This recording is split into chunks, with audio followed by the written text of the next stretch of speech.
O programa a seguir é livre para todos os públicos.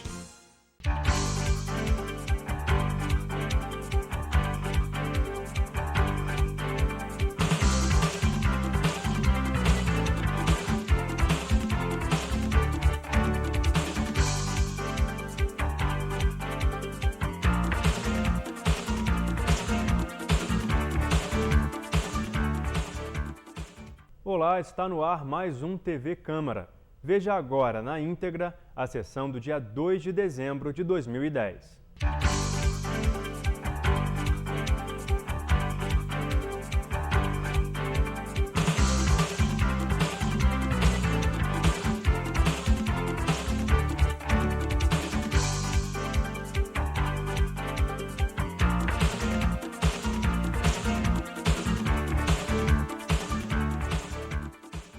Senhores, boa noite a todos. Sob a proteção de Deus, declaro abertos os trabalhos da 32ª reunião da 4ª sessão ordinária. Reunião solene em comemoração ao centenário de nascimento do líder sindical Francisco Bravo. Reunião essa de autoria do vereador Cláudio Damião. Antes de iniciar o nosso trabalho, senhores vereadores, eu queria aqui só justificar a ausência do presidente desta casa, vereador Sérgio Xavier, que hoje à tarde esteve numa reunião no Rio de Janeiro, já está retornando para a nossa cidade, mas talvez não chegue a tempo de participar da reunião, mas já deixou, através da assessoria, um abraço a todos os vereadores e a todos que hoje estão participando dessa sessão. Também desejar boas-vindas a todos que estão aqui hoje, sintam-se em casa. A presença de vocês aqui é muito importante, né, para brilhantar ainda mais esta sessão tão importante. Para começar os nossos trabalhos, eu gostaria de convidar a senhora Gessi Silva Brava, filha do sindicalista Francisco Bravo, para participar aqui da mesa dos nossos trabalhos.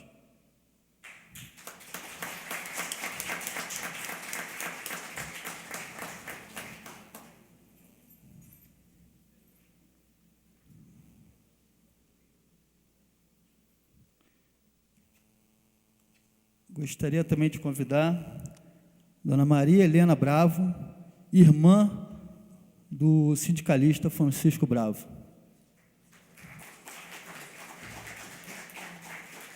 Pedir ao vereador Edson Flávio para recepcionar os nossos convidados.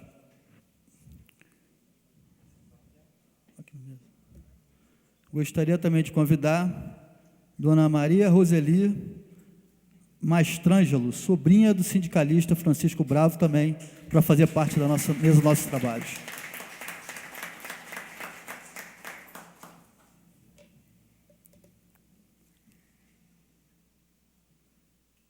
Gostaria de convidar o senhor Ricardo Gama, representante do Simpro Nova Friburgo, para fazer parte aqui da bancada dos nossos trabalhos também.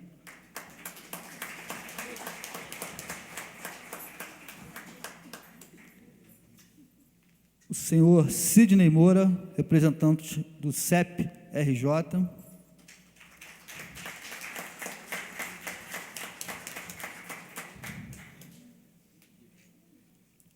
Senhor Ricardo Mansur, representante do PSTU.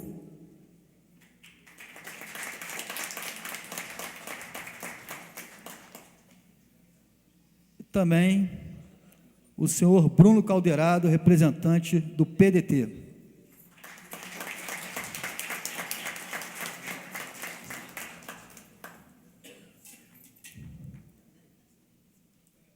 Registrar aqui a presença do Yuri Deli Piani, neto do seu Francisco Bravo, Dona Ana Piani, neta do seu Francisco Bravo, e também da Gabriele, também neta de Francisco Bravo.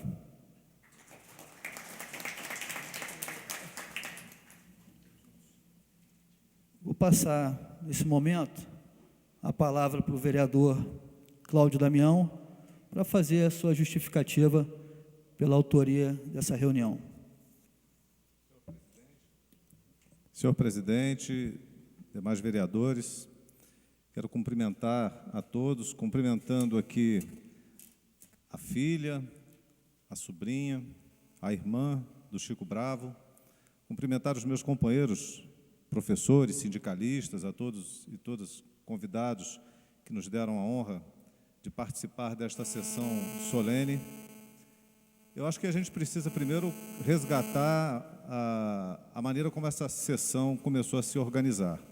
Primeiro dizer que eu pensava em uma sessão de homenagem ao movimento sindical de Friburgo, da luta dos sindicalistas, e conversando com o Rico, ele lembrou do centenário do Chico Bravo. Então não teria homenagem mais justa e lembrança mais justa de que na figura do Chico Bravo nós pudéssemos lembrar aqui da luta de todos os trabalhadores, sindicalistas, das pessoas que expuseram as suas vidas em defesa da democracia, em defesa dos direitos dos trabalhadores, das pessoas mais oprimidas. E nós não estamos falando nem de direitos na era mais atual, no momento mais atual, né? Nós estamos falando de lutas que começaram lá em 1910, 1930, que se estenderam aí pela década de 40, regime militar, onde as lutas se davam com o sindicalista, que não tinha, muitas vezes, nem mesmo sindicato, né? Ele era um lutador, um desbravador na defesa dos direitos de uma classe, se expunha a sua família, expunha a sua vida, o seu emprego, para que as pessoas pudessem ter uma vida melhor. Lendo a história que o Rico produziu tão belamente sobre a vida desse sindicalista, em especial do Chico Bravo, a gente percebe que as reivindicações vinham para que as crianças que trabalhavam nas fábricas pudessem ter melhoria de salário, para que os adultos pudessem ter alguma condição melhor de trabalho além de salário, reivindicavam creches, lutas que nós pensávamos que já tínhamos superados e que ainda estão presentes nas pautas de reivindicações dos trabalhadores na atualidade. Tantas coisas que nós brigávamos e lutávamos no passado, continuamos lutando nos dias de hoje. Com uma diferença. Esses desbravadores organizaram o movimento sindical em Nova Friburgo. Eles se expuseram, se colocaram à frente do seu tempo, na reivindicação de direitos. Nós tivemos aqui a Humanitárias, por exemplo, a Associação Humanitárias, onde alguns sindicalistas também militaram e atuaram e vivenciaram um aprendizado e um crescimento muito grande. Talvez uma das primeiras instituições no Brasil de defesa do interesse dos trabalhadores, naquele sistema de defesa mútua, de socorro, apontando um caminho, inclusive, de legislações futuras para que nós pudéssemos ter 13º salário, aposentadoria, carteira assinada e vínculos de trabalho que, naquele tempo, era inimaginável. Mas, ligado a isso também, um movimento político de pessoas que, na sua militância, eram perseguidas. Curiosamente, está presente aqui a Maria Inês Breder, que escreveu um livro sobre os patronos das escolas. Certa vez, eu não sei se foi ela que comentou, alguém comentou comigo que uma professora, ao falar do Licínio Teixeira, falou da falta de importância de dar um nome a uma escola de alguém que era tão desconhecido. Isso demonstra o quanto nós conhecemos da nossa história, o tão pouco que conhecemos da nossa história, ou seja, da história do Brasil, do nosso estado, e do município onde a gente vive, nasceu, mora, ou até as pessoas que não nasceram aqui, mas que escolheram como sua morada. E o Licínio ele foi morto pela repressão policial na década de 30, se eu não me engano. Na década de 30. Ele foi morto porque reivindicava melhoria na sua qualidade de trabalho, na sua condição de vida e dos seus companheiros e companheiras. Como eu disse, crianças que trabalhavam nas fábricas e tinham pouquíssimos direitos. Jornadas extensivas, sem nenhuma garantia de que seriam remunerados pela extensão das suas jornadas. E ele foi assassinado. Outros 15 operários foram atingidos por tiros da polícia. A Força Policial do Rio de Janeiro veio para Nova Friburgo. E o Licínio morreu. E eu não sei se é verdade, mas ele, pelo menos a informação que eu obtive, ele já tinha perdido um braço na indústria, não sei se é o caso, depois eu até pedi ao Rico para confirmar, e depois foi ele subtraído da vida. Um jovem de 22, 23 anos, muito jovem, numa reivindicação por melhoria nas condições de trabalho nas indústrias, que eram extremamente insalubres, veio a falecer, e isso fez uma comoção geral em Nova Friburgo, e os patrões tiveram que recuar em alguns pontos naquela ocasião. Então, nós estamos falando de uma luta longa, de uma longa luta e de uma sofrida luta para que os trabalhadores em Nova Friburgo, a população de Nova Friburgo, pudesse ter uma vida melhor. A gente percebe que os bairros foram se constituindo em torno das indústrias, das indústrias de têxteis, que eram a força do município naquela ocasião, e foi a força desse trabalho que construiu a cidade de Nova Friburgo. A gente vê muita homenagem a determinados escalões da sociedade, mas pouco se lembra dos que efetivamente puseram a sua força de trabalho, o seu sangue, doaram a sua vida na construção do município de Nova Friburgo. E eu acho que nessa noite a gente vai resgatar um pouco isso. E eu acho que muito melhor do que eu me alongar falando sobre isso, será, na verdade, a apresentação histórica que vai ser feita aqui pelos professores Rico e Sidney. Senhor presidente, eu quero aqui agradecer a presença de todos, já antecipadamente, dizer que me sinto bastante comovido por ter sido o autor, né, ou talvez o coautor, com meu companheiro Rico aqui, desta homenagem, que se estende não só, eu quero deixar bem claro, né, ao Chico Bravo, porque seria perder uma oportunidade de alongar essa homenagem a todos os que militaram naquela ocasião, no movimento sindical, no movimento político, bem como aos que militam até hoje. O movimento sindical em Nova Friburgo está vivo, está presente, tem demonstrado a sua garra e a sua força, não só nas reivindicações relativas às suas categorias, vai muito além disso, reivindica a melhoria na qualidade de vida de toda a população de Nova Friburgo.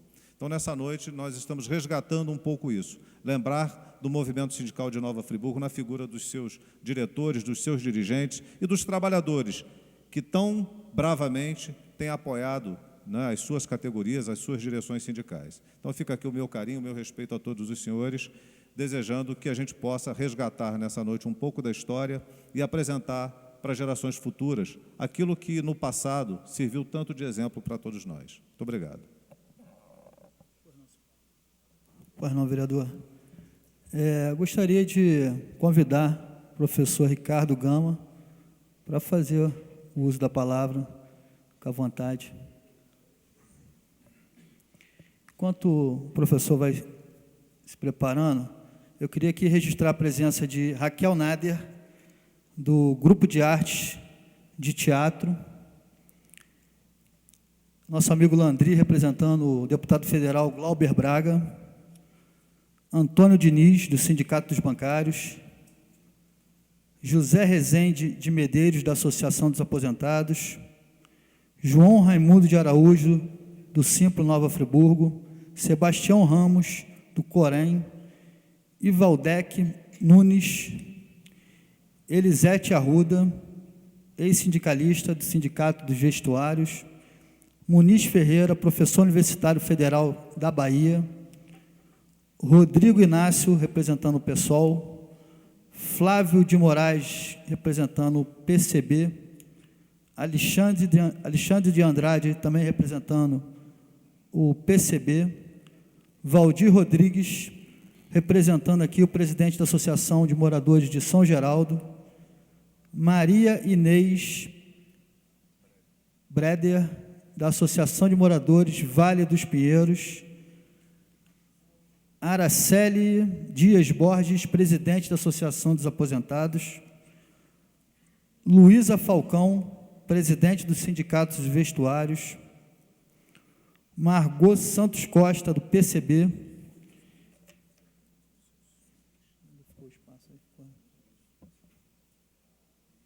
queria convidar também o senhor Silvio Teixeira também para fazer parte aqui da mesa dos nossos trabalhos.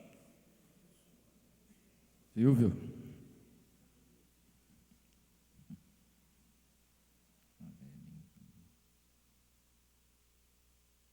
Com a palavra, então, nosso amigo aí, professor Ricardo Gama. Bom, boa noite a todos, boa noite, senhores vereadores, amigos presentes. Eu queria, em primeiro lugar, agradecer e parabenizar o vereador Cláudio Damião e todos os vereadores desta casa pela justíssima homenagem a esse grande líder operário, sindical e comunista que foi Chico Bravo. Eu tive a honra, né, de conhecer pessoalmente o Chico nos anos 80, quando aqui em Friburgo a gente reestruturou o Partido Comunista Brasileiro, partido ao qual eu pertenço até hoje, e que naquela época, em função da retomada da legalidade do PCB, até como uma homenagem, nós conduzimos o Chico à presidência de honra do partido, inclusive numa solenidade, né, num evento na Câmara Municipal, na antiga Câmara, do outro lado da praça. E foi um prazer muito grande ter convivido com essa grande figura humana que foi o Chico Bravo, que sempre deixou para a gente uma lição de humanidade, de solidariedade e de profundo compromisso com as lutas dos trabalhadores nesse país, e que nunca abandonou o seu ideal de comunista por uma sociedade justa, fraterna, igualitária, mesmo nos momentos mais difíceis da sua vida, conforme nós vamos poder ver aqui através desse painel que brevemente a gente pretende expor um pouco da vida do Chico Bravo e um pouco da história dos trabalhadores, dos sindicatos, né? E da própria cidade de Nova Friburgo.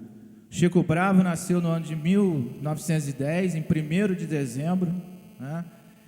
Era conhecido como Chiquinho Pimpão, por conta das suas travessuras na infância, e logo cedo se dedicou às atividades, né, às lutas. Logo com um pouco mais de... Antes até de completar os 20 anos, ele já era um lutador, né, e vai participar dos principais eventos políticos e de lutas operárias e sindicais na nossa cidade. Silvia. A nossa história começa, né, no início do século XX, com a instalação das primeiras fábricas têxteis. É uma história que reúne aspectos econômicos e políticos. O professor João Raimundo, aqui presente, com certeza seria a pessoa mais indicada até para falar sobre essa história do processo de urbanização e de industrialização de Friburgo, que está associado ao projeto político do médico Galdino do Vale Filho, que na época, lutando inclusive contra os antigos representantes da economia cafeeira, que estava em decadência na nossa região, depois da abolição da escravidão, os representantes na Câmara Municipal, no poder municipal da época, ainda eram ligados a esse grupo de proprietários. E Galdino vem com a ideia de modernização da cidade, para modernizar a cidade e ocupar o posto, né, destacado de dirigente político na época. Ele vai empreender uma campanha pela vinda das indústrias, e a vinda das indústrias dependia da concessão da energia elétrica para o Grupo ARP, né, o grupo que se propõe a vir a Friburgo, mas com essa condição de assumir o controle da distribuição da energia elétrica. Isso vai se dar através de uma grande batalha campal até no ano de 1911, quando, através de quebra-quebra dos lampiões, quebra-quebra da Câmara Municipal da época, vai se conquistar, então, a passagem, né, dessa concessão para o Grupo ARP. E, com isso, as primeiras indústrias começam a se instalar. Silvia. As primeiras indústrias se instalam a partir de 1911, a Rendas ARP, a Ipu, a fábrica Filó, mais tarde, um pouco, Gustavo Simes e Otto Simes vão essa fábrica Filó, e mais tarde, nos anos 40, 50, teremos a AGA em Friburgo, né? E é um momento também de uma nova hegemonia, da hegemonia burguesa, capitalista, né? A transformação da cidade numa cidade capitalista, e junto com todo esse processo de domínio do capital, temos também uma nova ideologia, que faz nascer aí o mito da Suíça brasileira, mas isso é para outra palestra, né, João? Em outra oportunidade, João pode vir falar sobre essa questão. Silvio. E já com a instalação das primeiras indústrias, nós temos diversos movimentos, diversas manifestações operárias de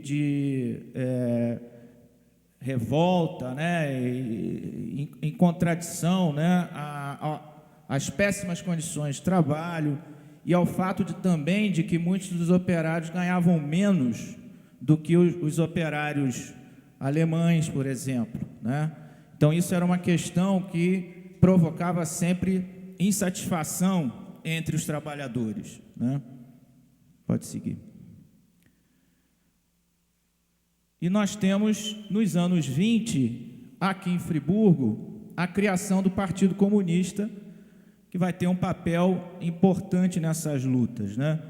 O Chico Bravo, junto com o Costinha, nós falaremos dele logo a seguir, José Pereira da Costa Filho, que foi um grande jogador de futebol, né, ponta esquerda, tinha que ser, né, comunista, ponta esquerda. Junto com Chico, né, ele vai ser um dos fundadores do Partido Comunista aqui em Friburgo. Desde 1925, há a tentativa de formar aqui uma célula do PCB, através de 2 padeiros que eram ligados ao Minervino de Oliveira e ao Otávio Brandão. As fotos deles estão ali, lá em cima é o Minervino discursando, que ele foi candidato a presidente da República pelo Bloco Operário Camponês, primeiro e único, né, candidato negro a presidente da história do nosso país. Otávio Brandão, depois o de chapéu ali, o Astrogildo Pereira, que, segundo o depoimento do Costinha, esteve em Friburgo no ano de 1929 para finalmente criar aqui o núcleo do PCB. Ali embaixo a foto histórica da criação do partido nacionalmente em Niterói no ano de 1922. Silvio. Costinha, temos aquela foto dele mais velhinho, que nós tivemos também a honra de conhecer e de registrar depoimentos, né, entrevistas, tanto do Chico quanto do Costinha. Na época que a gente era estudante ali da Faculdade Santa Doroteia, fizemos essa pesquisa sobre esse histórico do movimento operário de Nova Friburgo. Então, é no início da década de 30 que começam a ser criados os sindicatos em Friburgo, de forma oficial, né? Já que a partir da chegada ao poder de Getúlio Vargas, o Ministério do Trabalho, que é criado nessa época, vai estimular, né, a criação dos diversos sindicatos, tanto dos trabalhadores quanto dos patrões. E aí, no ano de 1931, vem uma representação do Ministério do Trabalho aqui para Friburgo, e alguns sindicatos são criados nessa época. O dos trabalhadores têxteis, com aquele nome, Aliança dos Trabalhadores das Fábricas de Tecido de Nova Friburgo, a União Friburguense dos Trabalhadores em Construção Civil, e também os trabalhadores de padaria, nessa época, conquistam o seu sindicato. O Costinha é um dos fundadores do Sindicato Têxtil, e o Chico, diversas vezes, quem for pesquisar as atas do Sindicato dos Trabalhadores em Construção Civil vai ver o nome do Chico. Em inúmeras oportunidades ele foi dirigente e presidente do Sindicato dos Trabalhadores da Construção Civil. Então, nós temos aí nos anos 30 uma organização maior dos trabalhadores friburguenses, já com seus sindicatos funcionando oficialmente. E aí, o PCB organiza, através da sua fração sindical, começa a pressionar os sindicatos, que na sua maioria eram dirigidos por getulistas, né, por representantes do Getúlio na cidade, e que tinham uma postura, vamos dizer, menos combativa, os comunistas começam a forçar, a pressionar a direção dos sindicatos para que adotassem uma luta efetiva em defesa dos direitos trabalhistas, que já tinham sido aprovados, né, vários deles, na legislação federal, e, no entanto, os patrões recusavam-se a aplicá-los aqui. Isso vai dar origem a uma carta de reivindicações, que vai pedir trabalho igual, salário igual, tanto para homens, mulheres, né? Igualdade de salário para homens e mulheres e crianças, licença maternidade, creches nos locais de trabalho. É interessante o depoimento do Costinha, né, que muitos trabalhadores não entendiam aquilo, né, porque uma das reivindicações era a licença maternidade, também as creches, e aí os próprios trabalhadores perguntavam, mas nós fazemos os filhos, os patrões que vão cuidar deles? Né? Quer dizer, não havia muito ainda consciência do que aquilo representava para os trabalhadores. No entanto, a carta teve seus resultados efetivos, mobilizou os trabalhadores, e é por isso que acontece a greve de 1933. Pode passar. No ano de 1933, vai explodir uma greve geral na cidade que vai mobilizar, vai envolver todos os trabalhadores das indústrias têxteis, começando pela ARP, né? Esse jornal, que é o jornal Nova Friburgo, de janeiro de 33, ele é um material riquíssimo em termos de informações, de dados sobre esse movimento. O jornal faz entrevista com trabalhadores, com mulheres que se sentiam profundamente prejudicadas, né, exploradas ao extremo, não só em função das condições de trabalho, dos salários diferenciados que existiam dentro da fábrica, e também em função da disciplina rígida comandada pelos chefes da fábrica. Isso vai provocar a insatisfação e vai provocar a mobilização dos trabalhadores, que vai acabar envolvendo as outras fábricas que vão aderir ao movimento. E é nesse movimento, em função das manifestações de rua desse movimento, que vai vir a repressão pesada do Rio de Janeiro,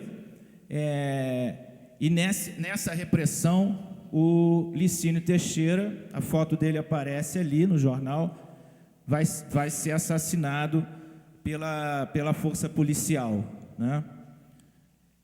E aí tem inclusive um fato pitoresco que o Chico contava para a gente, que como protesto àquela morte e ao fato de que vários trabalhadores foram feridos pela repressão, organizou-se uma grande manifestação, uma passeata que percorreu o centro da cidade. Nessa passeata eles escreveram em vermelho, em tinta vermelha, a frase: o sangue de Licínio clama por vingança. E segundo o Chico, muita gente achou que era o sangue mesmo do Licínio que tinha sido usado para escrever aquela faixa. Foi um movimento de grande repercussão na cidade. Nem todas as reivindicações foram aceitas pelos patrões, mas ali naquele momento dava-se clara percebia-se claramente a organização e a força dos trabalhadores e dos seus sindicatos na época. Bom, nós temos em seguida, né, a partir já de 35, uma virada bastante conservadora na política nacional e uma onda repressiva muito forte em função da reação do governo do Getúlio à tentativa de revolta, né, organizada pelos comunistas e que teve a sua expressão maior em Natal, né, no final do ano de 1935. A partir daí, praticamente já se inicia um processo de ditadura que vai se concretizar, se consolidar no ano de 1937 com com o Estado Novo, mas os comunistas e muitos daqueles que participaram da organização da Aliança Nacional Libertadora no Brasil todo foram perseguidos, e aqui em Friburgo não podia ser diferente. Então, vários desses militantes foram presos, como Jorge Eljaic, né? A família Eljaic, inclusive, tem aqui em Friburgo essa história, né, de participação, né, nesses movimentos, nessas lutas. José Navega, Joaquim Negli, Ricardo Leite, José Costa, José Costinha, né, Jacó Goltenberg, Manuel Bezerra dos Santos, Temístocles de Freitas Brito. Só o Chico conseguiu escapar, fugindo para Amparo neste momento, né? E ali queria ser um período também de grandes conflitos por conta da forte presença aqui em Friburgo do nazismo e do fascismo. Eram abertas, né, as contendas nas ruas entre comunistas e integralistas, né? E em Friburgo, em virtude dessa forte presença do nazismo, no ano de 1935, a gente vê ali, no ano de 36, mas a comemoração do 25 de julho, que comemorava o Dia do Colono, ou seja, a chegada dos imigrantes alemães no Brasil, mais especificamente no Rio Grande do Sul. E, a partir desse ano de 35, o prefeito municipal decretou como feriado municipal, não era o 16 de maio, era o 25 de julho, em função da forte presença da colônia alemã e pela forte presença política, né, de alguns de seus integrantes que usavam a Sociedade Alemã de Escola e Culto como um local, né, um espaço para a divulgação das ideias nazistas, né? Quer dizer, evidentemente que nem todos os alemães eram nazistas, mas havia um grupo nazista forte agindo, e por conta disso a gente vê ali a bandeira com a suástica nessa comemoração, que foi uma comemoração oficial comandada pelo prefeito da época. E era um momento, então, de muito acirramento, né, de conflitos abertos entre, principalmente, comunistas e os fascistas de modo geral, né? Silvio. Muito bem. Com o fim do Estado Novo, nos anos 40 e 50, a gente tem uma retomada das lutas operárias, né? A gente pega os jornais da época e vai ver uma quantidade de movimentos, de greves, de manifestações acontecendo a partir do ano de 1945, aqui em Friburgo, né? No ano de 1945, quando se comemorava a libertação do Prestes, no Rio de Janeiro, ali é uma foto desse comício, em Friburgo havia uma nova greve geral acontecia, e já mobilizando também os bancários. E aí o Bruno, que já foi presidente dos sindicatos bancários, deve conhecer um pouco dessa história também, o Cláudio. Um movimento unificado que mobilizou principalmente os operários das fábricas, mas que teve também a participação dos bancários, né? Silvio. Nesse período, uma figura que se destaca é o Arquimedes de Brito, também comunista e trabalhador da fábrica Filó. O Arquimedes era chefe de seção, mas agia sempre no sentido de defender os interesses dos trabalhadores e era o primeiro a puxar uma greve.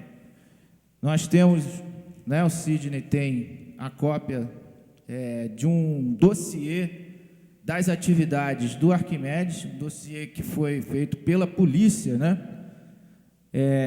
Porque o Arquimedes foi preso inúmeras vezes e sempre que voltava para a luta, né? Foi preso, foi chamado para depor, foi torturado. Infelizmente morreu muito cedo e a gente não teve a oportunidade de conhecê-lo e de poder, inclusive, entrevistá-lo, né? Nenhuma foto dele a gente tem. Ali ficou a foto fábrica. E o Arquimedes realmente cumpriu, nesse período aí dos anos 40 e 50, esse papel, né, de grande liderança do movimento operário sindical da cidade. Nos anos 60, nós temos aí um momento de ascenso mesmo desse movimento sindical, operário e político de esquerda, que é quando, em 1962, ao mesmo tempo que se elegia prefeito Vanor Tassara Moreira, que, por incrível que pareça, ele foi eleito pela UDN, mas não tinha cabeça de udenista, batia de frente direto com os udenistas mais radicais, né? Tinha mais ligações com os trabalhadores e com o PTB. Por isso mesmo, o seu governo foi muito perseguido, né, pelas forças de direita, e no ano de 1964, ele acabou sendo forçado a renunciar depois de inúmeras pressões feitas tanto pelo Sanatório Geral quanto por parte do empresariado da cidade, né? E nesse ano também, de 1962, Chico Bravo foi eleito vereador e pela legenda do PST na época, o Tenório Cavalcante, o homem da Lourdinha, lá do Duque de Caxias. Lourdinha era a metralhadora do Tenório. Era como se fosse um chefe de milícia da época, né? Que tinha uma ligação forte com os trabalhadores. E os comunistas, como não tinham legenda na época, conseguiram sair candidatos pela legenda do Tenório. E o Chico foi eleito aqui em Friburgo, um dos trabalhadores que tiveram assento nesse período nessa casa, né? E por conta da sua atuação destacada à frente das lutas, né, em defesa dos interesses dos trabalhadores, e pelo fato de ser notório comunista, ele vai ser cassado no ano de 64, né? Pode seguir, Silvio. O golpe de 64 vai acontecer, e aqui em Friburgo ele também acontece. A pressão sobre o Vanor vai ser grande. O Vanor, na década de 80, concede uma entrevista a uma revista, a revista Zoom, na época, e ele diz claramente: fui obrigado a renunciar, fui renunciado com uma metralhadora nas costas, né? E assumiu a prefeitura na época o atual prefeito, licenciado Heródoto Bento de Mello, que era o vice dele pela UDN, né? E assumiu com uma posse em que participaram dessa posse os grandes representantes do empresariado local, felizes porque achavam que o governo do Vanor, por ter muita ligação com os trabalhadores, por não ter aceitado o aumento de preço de passagem, por ter tentado promover a encampação da SENF, era considerado um governo subversivo, né? E aí temos uma nova composição. Em seguida, o golpe ele é completado com a cassação do Chico Bravo. Silvio. Então, o Chico vai ser cassado em 10 de abril de 64. Há uma pressão grande do Sanatório Naval, que visita a Câmara diversas vezes. A primeira resolução caça temporariamente os seus direitos como político, como vereador, dizendo que ia haver um processo de averiguação, né, da situação. Mas logo em seguida, 4 dias depois, vem a cassação em definitivo, e o Chico é o único vereador da história da cidade que foi cassado e por motivos ideológicos. Então é mais um elemento, né, na biografia desse bravo camarada, por justamente não ter aceitado nenhuma imposição contrária a tudo aquilo que ele pensava, né? Ele se destacou nesse pequeno período que esteve na Câmara por intervenções firmes em defesa dos trabalhadores, fiscalização do preço dos alimentos, fiscalização da qualidade do leite, percorria a cidade para organizar os trabalhadores. O Sindicato dos Trabalhadores Rurais foi organizado nessa época em Conselheiro, e por conta de toda... ele foi, durante um bom tempo, também o líder no Legislativo do prefeito Vanor, né? E, por conta disso, foi cassado. Então, nós chegamos...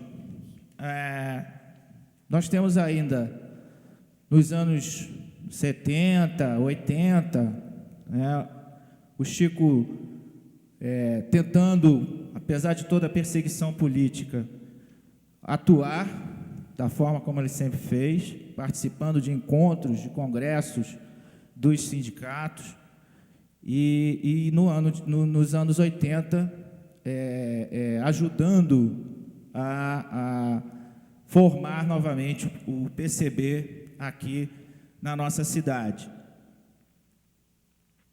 E ele morre no ano de 1998, com 88 anos, e fica para nós esse grande exemplo, né, de uma pessoa que não se entregou em momento algum nas batalhas, nas lutas em defesa dos seus ideais. E na figura dele, né, do Chico Bravo, a gente tem que lembrar do Costinha, que também nos deixou não tem muito tempo, viveu um pouco mais do que o Chico, viveu até os 98 anos de idade. Temos que lembrar do Arquimedes, temos que lembrar do Licínio e de tantos outros, né, que deram as suas vidas efetivamente para a luta dos trabalhadores, dos interesses dos trabalhadores e por um ideal de sociedade absolutamente diferente de tudo que a gente vê até hoje, né? Então, eu fico por aqui na minha exposição e o Sidney ficou de fazer um complemento, né, desse histórico, falando um pouco mais da luta de outras categorias na nossa cidade, como é o caso dos metalúrgicos, que ele participou ativamente dessa luta quando foi metalúrgico da Stedler, e também da luta dos professores, né? Então, obrigado pela oportunidade de, mais uma vez, lembrar dessa grande figura que foi o Chico Bravo.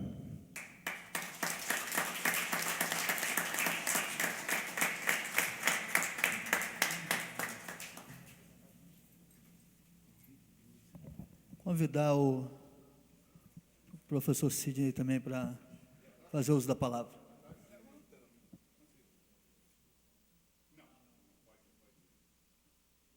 Vou procurar. Boa noite. Primeiramente, boa noite a todos.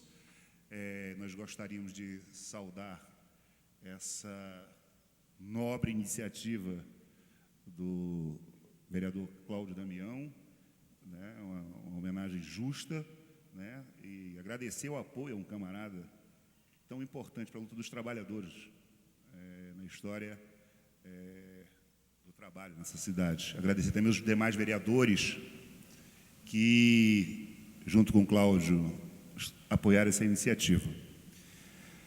Eu fiquei pensando o que eu poderia falar do Chico, um pouquinho do Chico. A nossa militância começou nos anos 70, no movimento estudantil. Eu fiz parte de um agrupamento chamado Movimento Revolucionário 8 de Outubro. E depois, por divergência política, eu me afastei. E no começo dos anos 80, eu vim para Friburgo, sem nenhuma filiação partidária, sem nenhuma ligação partidária. E vim ser metalúrgico.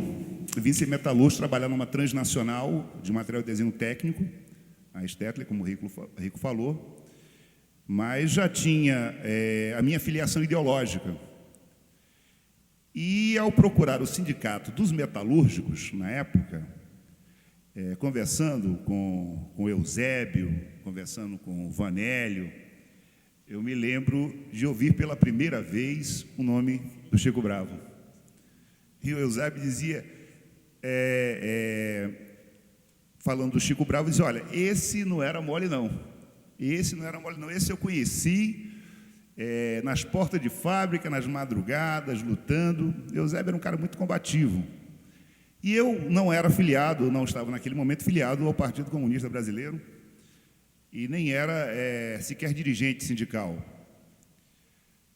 E quando resolvi cerrar fileira com os camaradas do PCB, ainda não conhecia o Chiquinho. Eu não conhecia o Chiquinho.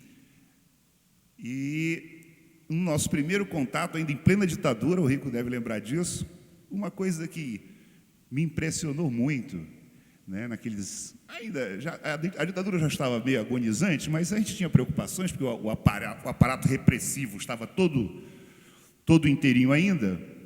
E eu me lembro da figura do Chiquinho com as preocupações com a clandestinidade, como é que nós poderíamos... Toda aquela tática que os comunistas usavam para tentar se livrar da repressão, e às vezes a gente não entende como é que nos achavam tão facilmente, e hoje certas coisas não são encontradas pela polícia. Nos achavam, e olha, eram estratégias muito interessantes de fazer chequeio, de circular, de saber como é que estava sendo seguido, e mesmo às vezes muito escondidas as nossas reuniões, principalmente no passado, um pouco mais no passado, a gente era encontrado, e hoje, às vezes, a polícia não consegue encontrar coisas que estão evidentes, inclusive, para toda a comunidade. E aí eu conheci o Chiquinho, e aquela figura, eu estava meio que num momento de virada da minha vida, já estava apaixonado, né? Mas é uma coisa que eu vi aquela figura de uma firmeza, de uma convicção. Aquilo para mim foi uma oxigenação para a retomada com mais vigor a luta pela causa que nós acreditamos. E ao conhecer o Chiquinho, uma vez andando pela rua, um companheiro meu de fábrica virou para mim e disse, você conhece o Chiquinho Pimpão? Eu disse, conheço, sim.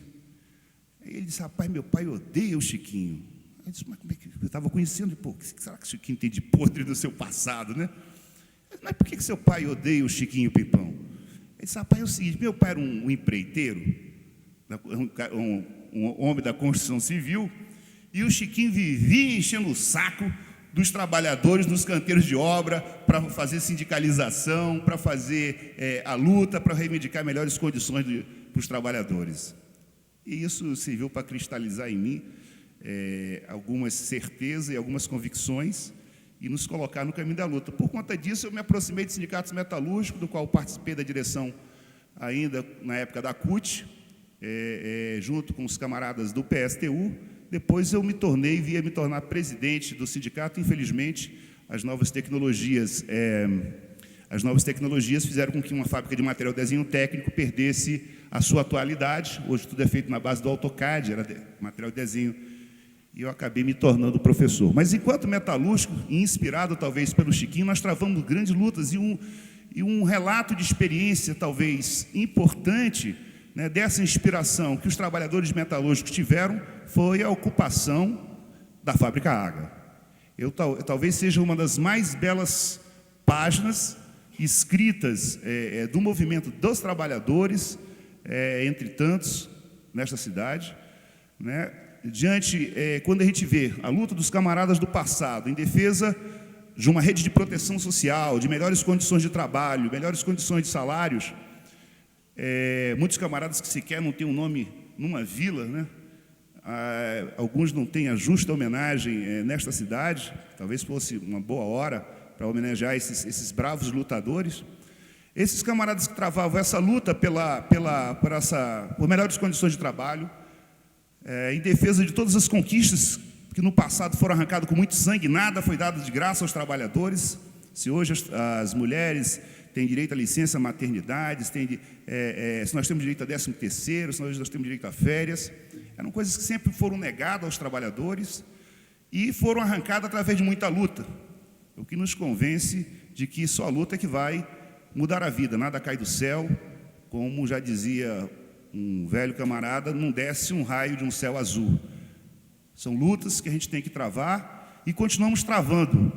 E a ocupação da água foi um marco, porque colocou para os trabalhadores a possibilidade, inclusive, de gerenciarem uma empresa importante que se negava a cumprir o seu contrato de trabalho e seus compromissos trabalhistas.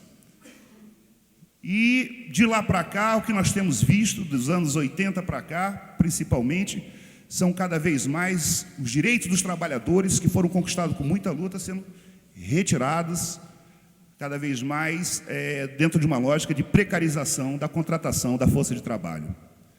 Isso coloca para a gente, inclusive como forma de homenagear esses bravos camaradas do passado, né, a necessidade de seguir lutando. Os metalúrgicos, ultimamente, têm feito, as diversas categorias têm feito lutas importantes.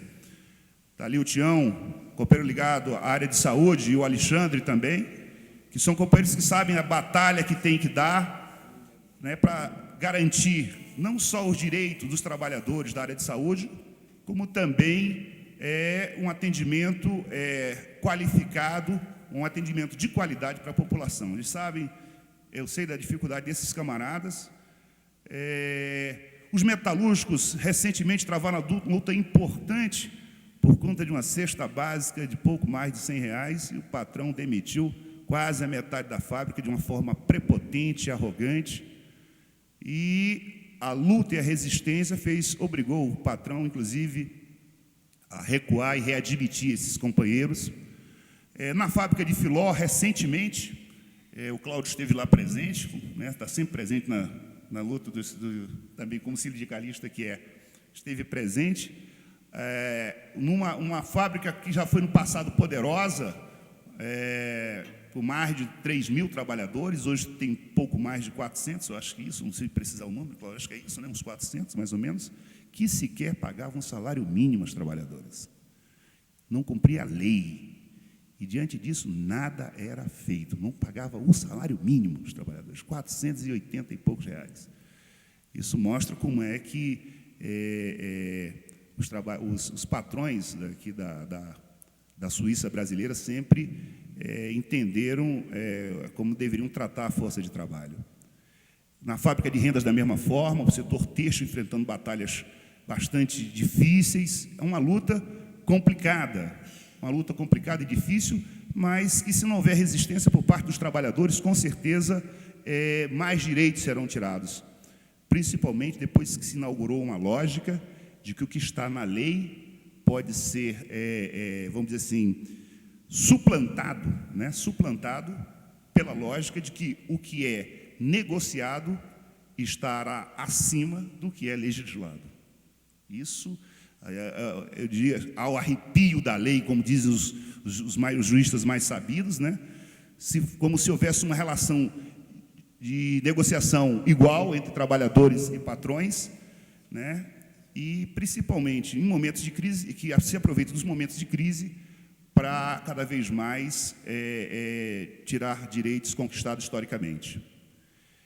Eu estive no ano de 2008, no Encontro Sindical Mundial, em Lisboa, 2 meses depois de ter estourado a crise mundial que o capitalismo enfrentava, e lá já se fazia um diagnóstico do que os trabalhadores, de uma forma geral, teriam que enfrentar pela frente. E é o que nós estamos vendo acontecer hoje. Cada vez mais contratos de trabalhos precários, cada vez mais salários rebaixados. Você pega, existe uma lógica hoje no país de mais e piores empregos. Se você comparar um trabalhador, um torneiro mecânico do ABC com um torneiro mecânico hoje de Resende ou lá do Paraná, recebe muitas vezes 1/3 do salário, não tem as mesmas garantias. Essa é a lógica de um sistema que, infelizmente, é muito bom para produzir e péssimo para distribuir. Que diz que o Estado tem que se afastar,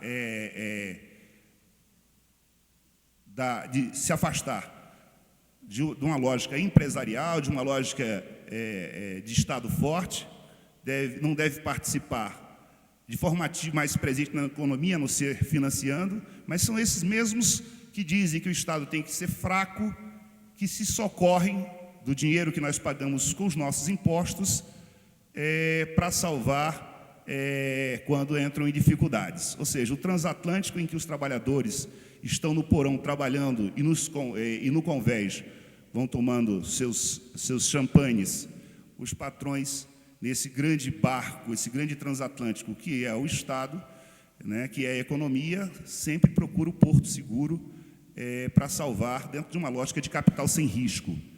Temos aí o problema recente do Banco Pan-Americano, em que se utilizou dinheiro dos trabalhadores. A gente não pode ter a ilusão de que o dinheiro que é usado para salvar banqueiros, o dinheiro do Estado não cai do céu. Não basta simplesmente a máquina de fazer dinheiro do Banco da Casa da Moeda para resolver o problema. É preciso arrecadar imposto, e todos nós sabemos que os impostos na sua composição de custos são todos embutidos, e quem paga, no final das contas, é o consumidor. É dinheiro nosso que é utilizado para salvar grandes empresários. E muitas vezes que se utilizam do dinheiro, inclusive, para penalizar e demitir trabalhadores, como foi o caso da Embraer, que recebeu dinheiro do governo e acabou demitindo os trabalhadores da Embraer. As lutas aqui em Friburgo não são diferentes. As lutas não são diferentes. E eu acho que a melhor forma que nós temos que homenagear esses camaradas é seguir em frente, não só procurando garantir os direitos que nós herdamos, mas avançar nas conquistas.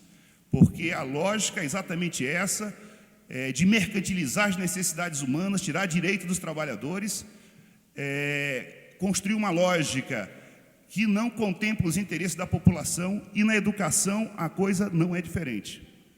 Nós acabamos, só para ilustrar, o Estado acabou de mandar o seu orçamento, o governo do Estado do Rio de Janeiro mandou o orçamento em que o investimento é negativo na educação. O presidente da República, o ano passado, tirou 1 bilhão da educação. O governo do Estado hoje remete, apesar da arrecadação aumentar em 15%, vai de 43 para 50 e poucos bilhões, o Estado do Rio de Janeiro, e o dinheiro da educação está sendo retirado, dentro de uma lógica de que é preciso fazer na educação uma parceria com o setor privado, que muitas vezes só chega nas escolas para sugar, tirar dinheiro que deveriam estar nos salários dos professores e melhores equipamentos para que a gente pudesse trabalhar de forma tranquila a formação, principalmente da classe que trabalha, dos filhos dos trabalhadores. Essa é uma lógica que nós enfrentamos, e o que a gente vê são os velhos projetos de palavras de educação, saúde, emprego. As palavras se repetem, grandes projetos de palavras que, na realidade, nunca acontecem, porque a lógica é exatamente essa: mercantilizar necessidades humanas. É por isso que a escola pública não pode funcionar, por isso é que o professor tem que ganhar mal, por isso é que tem que faltar equipamento, para criar, principalmente nos trabalhadores, a necessidade, o desejo de botar seus filhos nas escolas particulares. Por isso que, às vezes, a saúde também não funciona. Tem que se sucatear a saúde exatamente para poder criar nos trabalhadores a necessidade de ter um plano de saúde. Ou seja, mercantilizar todas essas necessidades. É um discurso que eu sou recorrente, mas eu acho que ele é fundamental para a gente entender essa lógica perversa. E a alternativa que nós temos, que os trabalhadores têm, é cada vez mais construir uma sólida unidade. E como diria, e sempre concluiu o Chiquinho Pipão, ele dizia: trabalhadores do mundo, univos. Essa é uma forma que eu entendo de homenagear.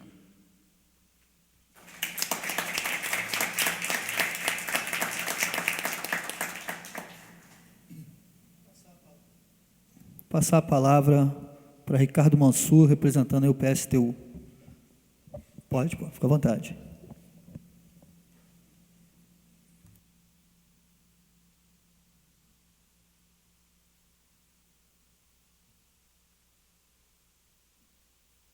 Boa noite a todos. Realmente não tenho muita prática de falar desse plenário, quem sabe um dia, né? Mas cumprimentando as senhoras presentes aqui da família do nosso homenageado, os vereadores, e na minha dupla condição de bancário e professor, Cumprimentar os meus colegas bancários, Diniz, diretor, Cláudio, vereador e bancário, e os colegas professores, inclusive, que me antecederam.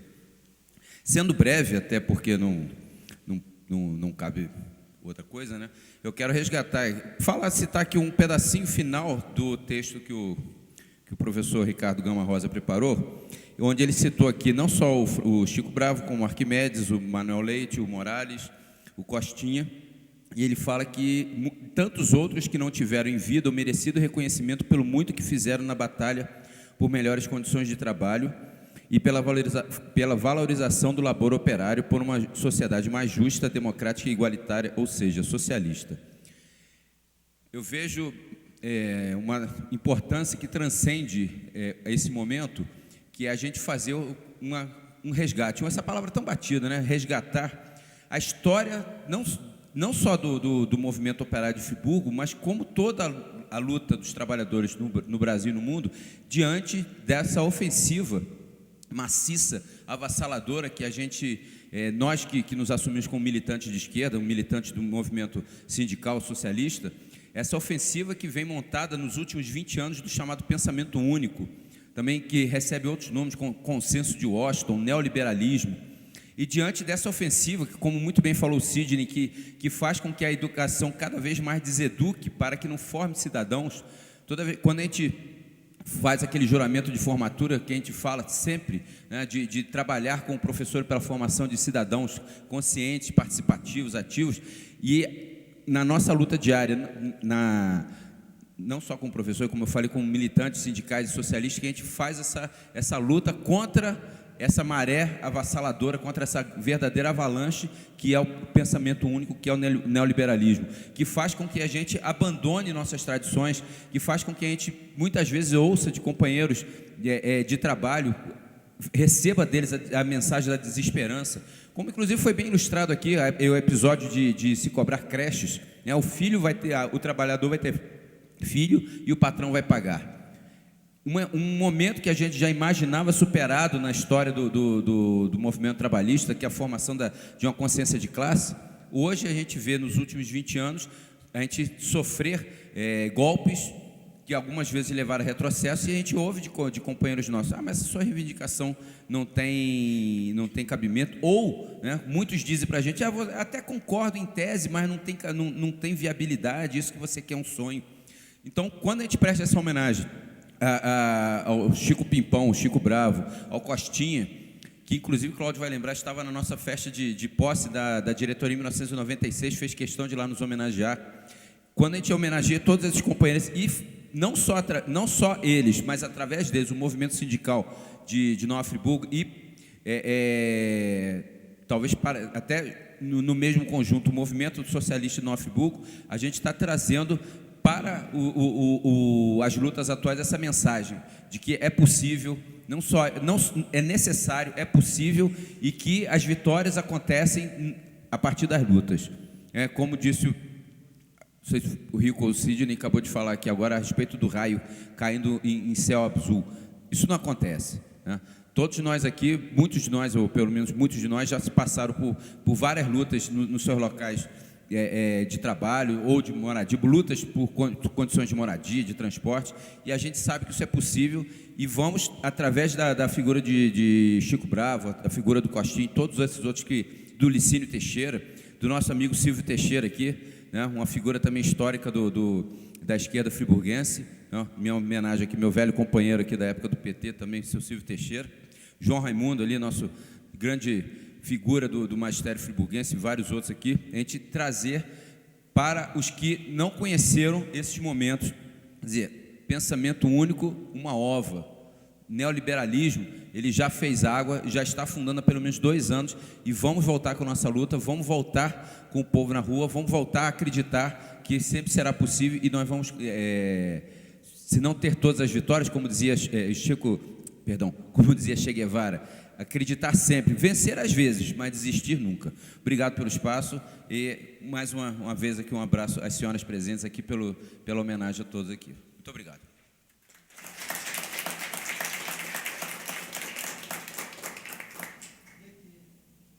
Gostaria de registrar a presença de Rita Scheffel, do Simpro Nova Friburgo, e de Flávia Namen, do jornal A Voz da Serra. Também leio aqui um ofício enviado pelo gabinete do vereador Isaac Demani. Senhor presidente, cumprimentando cordialmente, sirvo-me do presente para justificar minha ausência nesta sessão solene devido ao imprevisto ocorrido nesta tarde. Aproveito para parabenizar todos os sindicalistas na comemoração do centenário de nascimento do líder sindical Francisco Bravo, importante personagem da luta pelos direitos dos trabalhadores em nosso município. Sem mais, para o momento, subscrevo com protesto de elevada estima e consideração, aguardando respostas, vereador Isaac Demani Machado.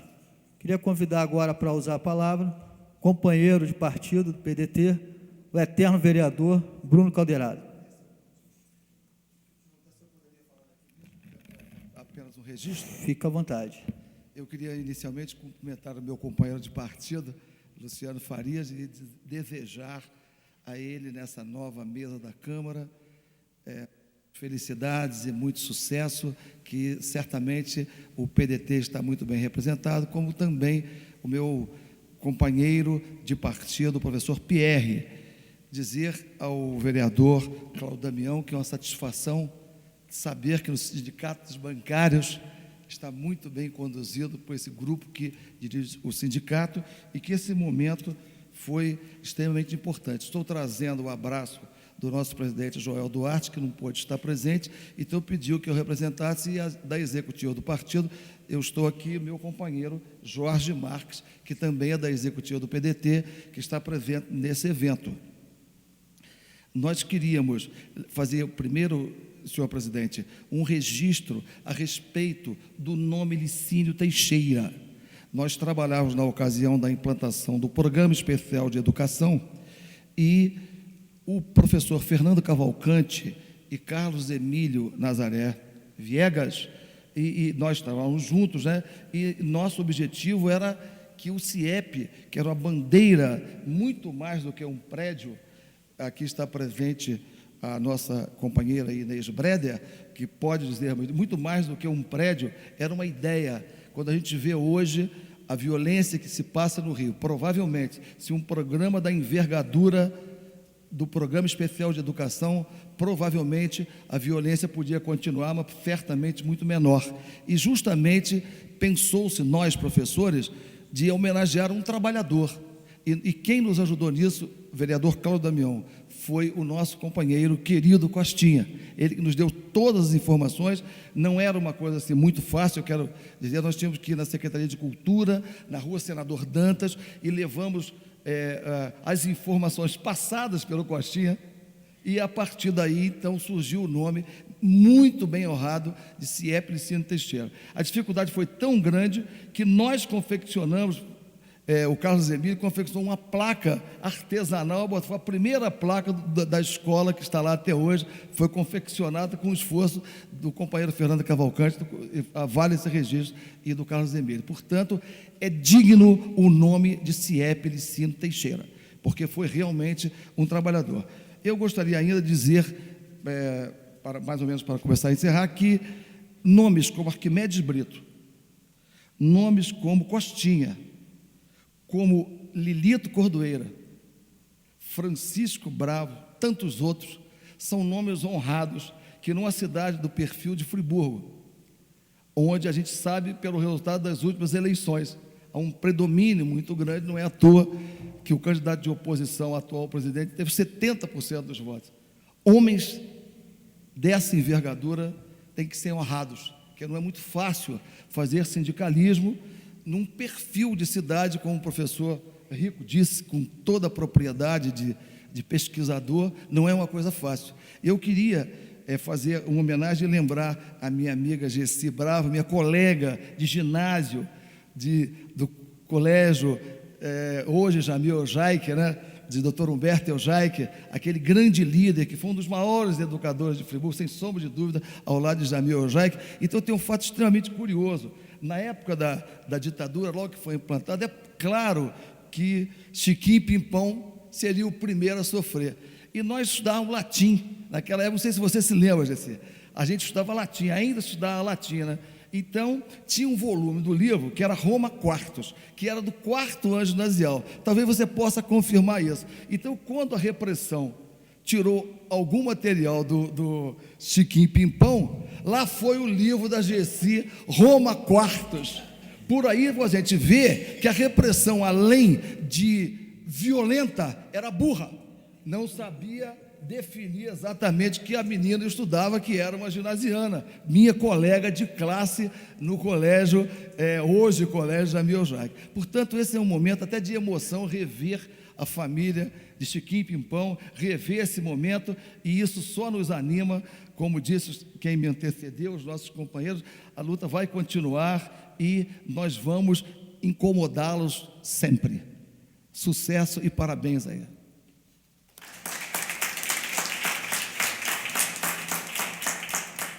Obrigado, companheiro Bruno. Queria passar a palavra agora para o seu Silvio Teixeira da Silva, vice-presidente da Associação dos Aposentados.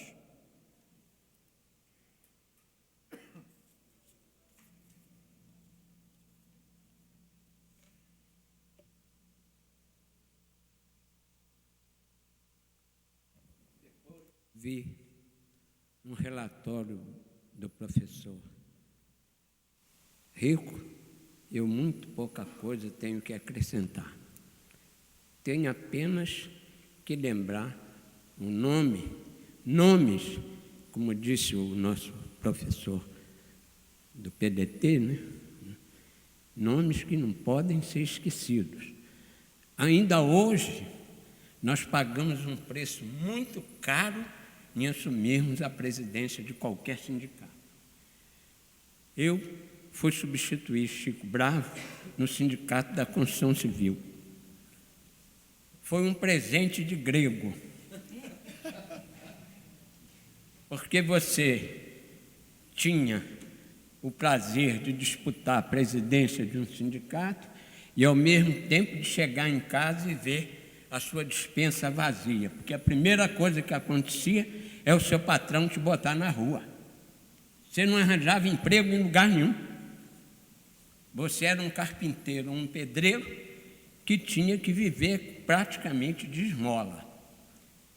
Hoje é difícil, você imagina naquele tempo.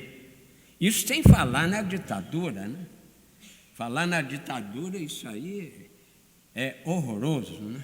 Porque vamos lembrar de um fato. Eu me lembro que quando eu fui recrutado, eu entrei com 14 anos na Sociedade União Beneficente Humanitária, e o que eu encontrei na Humanitária? Encontrei uma célula do Partido Comunista dentro da Humanitária, porque a maioria dos operários da Humanitária eram empregados da Soca, empregado que trabalhava na Leopoldina, aqueles empregados que iam esticar trilhos, iam mudar dormentes, iam ser pedreiros, aqueles miseráveis que passava o diabo na mão dos patrões. E eu caí justamente ali. Fui recrutado para o Partido Comunista ali. Depois fui presenteado pelo Francisco, que ele trabalhava como carpinteiro no Henrique Leal, no pai do Henrique Leal, no seu Chico. E eu cheguei lá, o seu Chico falou: você ganhou um grande presente, se prepara para passar fome. Era assim. E logo em seguida, eu vou lembrar um nome aqui que me traz muita tristeza. Muita tristeza mesmo. Porque hoje eu ainda vejo, em plena democracia, onde eu vejo aí desfrutar aí uma democracia ampla, uma democracia onde a gente vê, onde a gente pode falar, a gente vê a liberdade de imprensa, vê essa casa aqui criar uma sala de imprensa. Parabéns para essa grande democracia, para esse grande passo que foi a sala de imprensa aqui. Porque não se pode calar a imprensa, não se pode calar o direito da democracia. E eles diziam assim, eu me lembro quando Getúlio ficou entre a cruz e a espada, porque quem mandava eram os integralistas. Eles desfilavam aí na cidade, aí. Era camisa verde, calça preta, eles levavam uma vida de anababos, de ricos.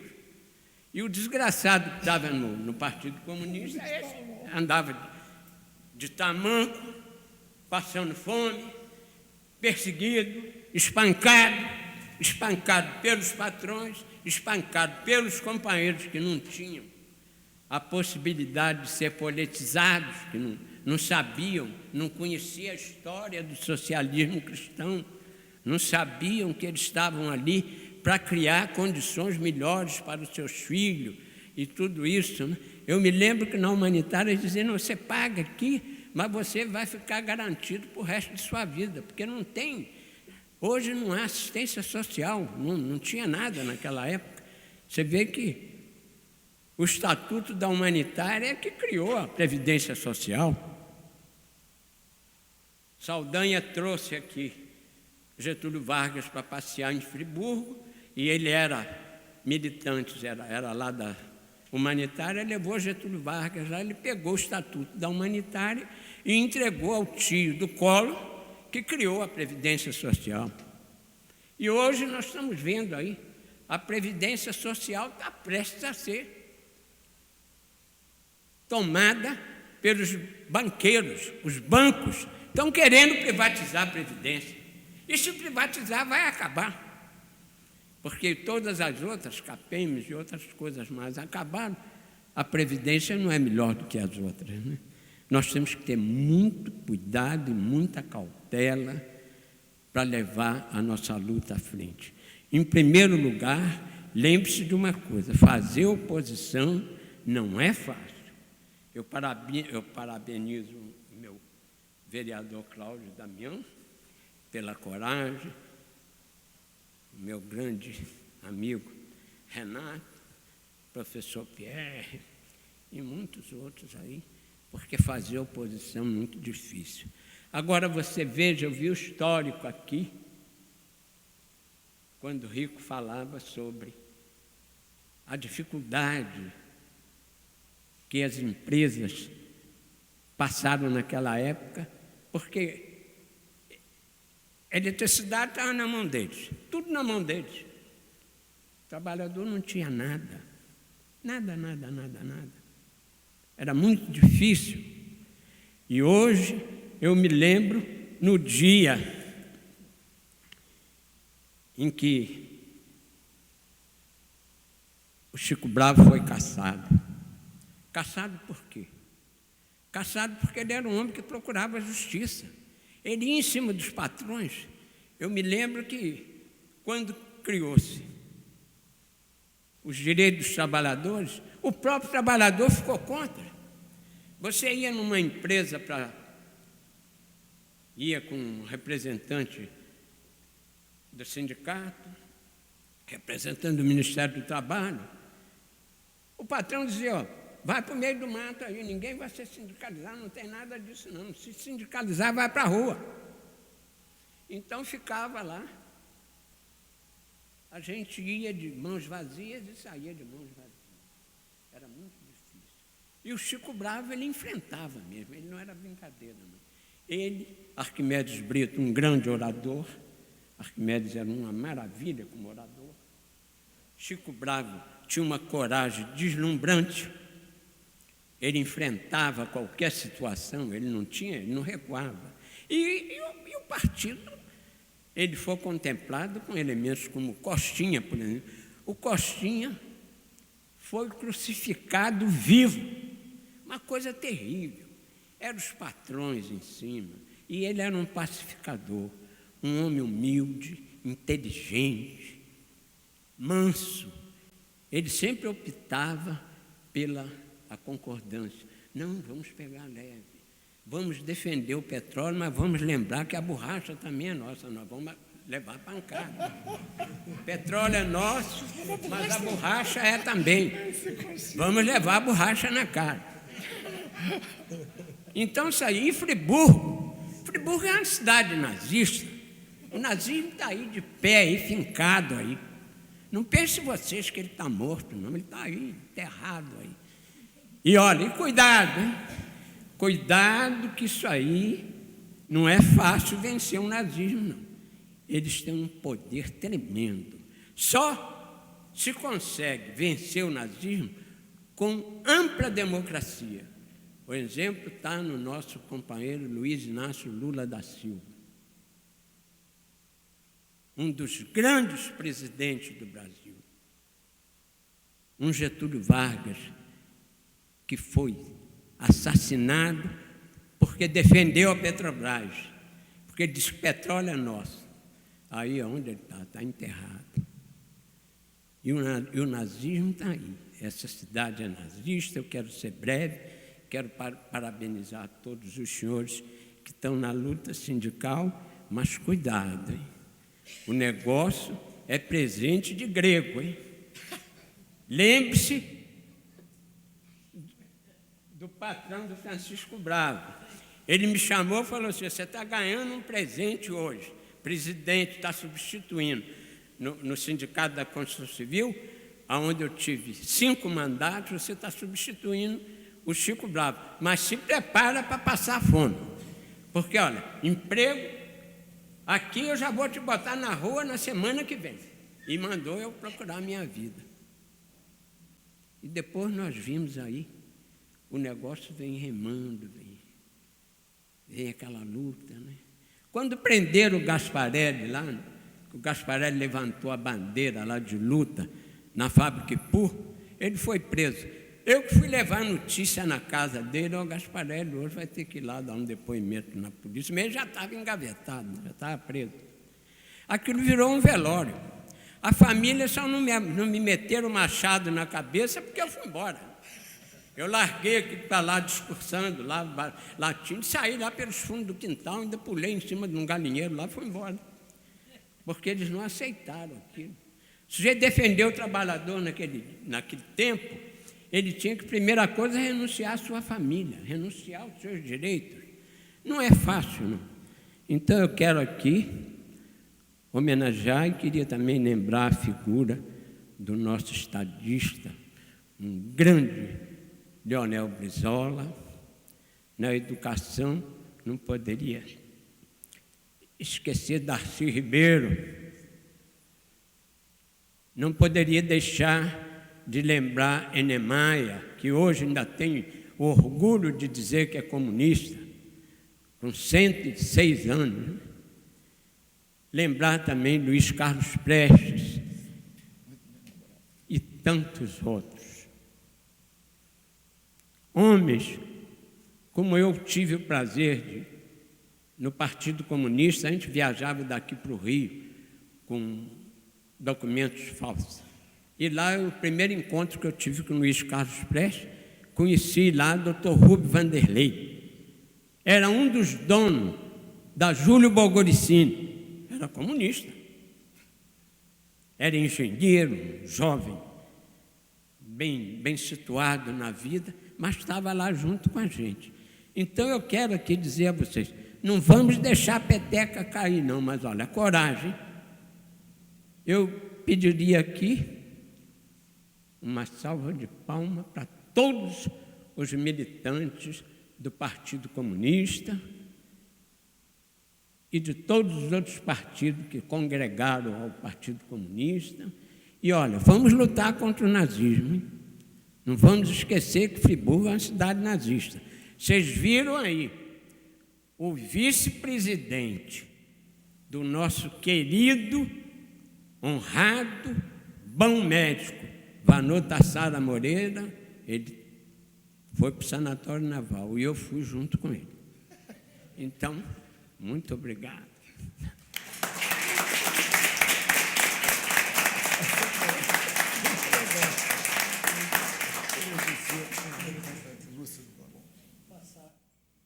Passar agora a palavra para os vereadores, começar com o vereador, companheiro também de partido pelo PDT, vereador professor Pierre.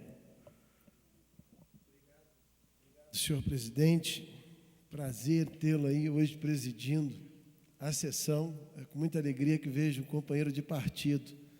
Na primeira sessão, dei a oportunidade de presidir logo a sessão tão bonita em homenagem ao sindicalista Chico Bravo e aos demais. Então, isso é histórico. Eu acho que é um momento que você deve guardar para o resto de tua vida. E parabenizar aqui o vereador Cláudio Damião, companheiro de luta de sindicato, nem em termos da causa, pela proposição. Também cumprimentar a dona Gessi, a carinhosa dona Gessi, também a dona Maria Helena Bravo e, da mesma forma, a dona Maria Roseli. E cumprimentar o Bruno Calderaro, o querido Ricardo, o grande amigo professor Rico, da mesma forma também o seu Silvio, brilhante agora nas lembranças de tantos nomes belos e de pessoas de grande renome, professor Sidney, aqui o professor João Raimundo, meu professor de história, que me ensinou a amar história, e que eu sempre falo com emoção quando eu pronuncio o seu nome, e me vem à memória o que ele me ensinou em vida e também de história. Mas eu, como professor de língua portuguesa, eu tenho que ir na origem da palavra. E nós ouvimos tantos nomes aqui, tantas ações belas, e a palavra sindicato, ela vem do grego sindikos, e está ligado à justiça comunitária.